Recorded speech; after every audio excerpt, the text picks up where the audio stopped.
అయిన audio function grand గా జరిగింది. సినిమాలో ఇషా చావ్లా, పార్వతి మిల్టన్ హీరోయిన్స్ కాగా రవి చావలి దర్శకుడు. సింహ తర్వాత బాలయ్య సినిమాకు చక్రి మ్యూజిక్ అందించిన ఆడియో ఇది.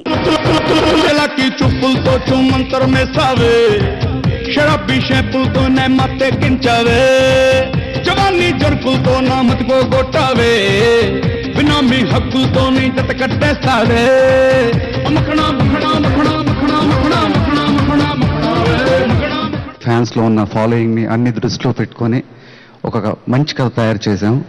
అంటే ఈ కథ కొత్తగా రావడానికి, గొప్పగా రావడానికి కారణం ఏంటంటే అది బాలకృష్ణ గారి 100% సపోర్ట్. ఆయన రొటీన్ గా ఉండకుండా కొత్తగా ఉండడానికి మాకు చాలా ఎంకరేజ్మెంట్ ఇచ్చారు.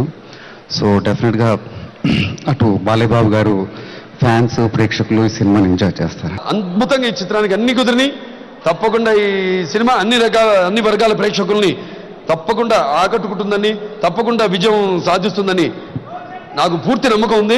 ఈ సినిమాలో కూడా మొత్తం 6 పాటలకి చక్కటి ఆణిముత్యాల లాంటి బాణీను సమకూర్చి, మరి అలాగే ఆయనకి తోడు మణిపూసల్ లాంటి సాహిత్యాన్ని అందించారు. ప్రతి సీను నాకు కొత్తగా ఉంది. ఒక నటుడికి అలా అనిపించడం, ఇన్ని సినిమాలు చేసి నాకు అలా అనిపించడం అంటే మరి ఆలోచించండి మీరు. రేపు మీరందరూ కూడా ఎలా ఫీల్ అవుతారు నేను ఊహించుకోగలుగుతున్నాను, ఆలోచించగలుగుతున్నాను. చెప్పడంలో కన్ఫ్యూజన్ ఉండదు, కొట్టడంలో కాంప్రమైజ్ ఉండదు. కడప 7 రోడ్ సెంటర్ ఓకేనా, లేకపోతే అనంతపూర్ సప్తగిరి సర్కిల్, లేకపోతే కర్నూలు కొండారెడ్డి బురుజు, విజయవాడ బెంజ్ సర్కిల్, కరీంనగర్ కాశ్మీర్ గడ్డ, నహీతో బోల్ ధూల్పేట్ తేరా షేర్ కి అడ్డా చలేగా, మారా తో దిమాగ్ దిల్ మే ఆ జానా, దిల్ గుర్దే మే గిర్ జానా, గుర్దే గుట్నో మే ఉతర్ జానా. ఇలాంటి అద్భుతమైన మీకు కావాల్సిన డైలాగులు అంటే పాత్రోచితంగా చూస్తారు. రేపు చాలా కొత్త బాలకృష్ణ చూస్తారు. ఒక కొత్త టీం ఎంత కలిసి చేసిన ఆ కొత్తదనం మీకు అనిపిస్తుంది, ఆ ఫ్రెష్నెస్ ఈ సినిమాలో మీకు అనిపిస్తుంది. చెప్పడంలో కన్ఫ్యూషన్ ఉండదు, కొట్టడంలో కాంప్రమైజ్ ఉండదు.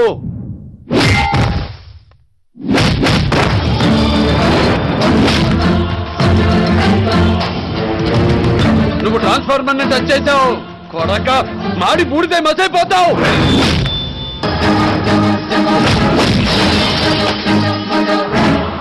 శ్రీమన్నారాయణ జర్నలిస్ట్. మరిన్ని లేటెస్ట్ ఫిల్మ్ అప్డేట్స్ తో రేపటి బాక్స్ ఆఫీస్ లో మళ్ళీ కలుద్దాం. Until then bye by.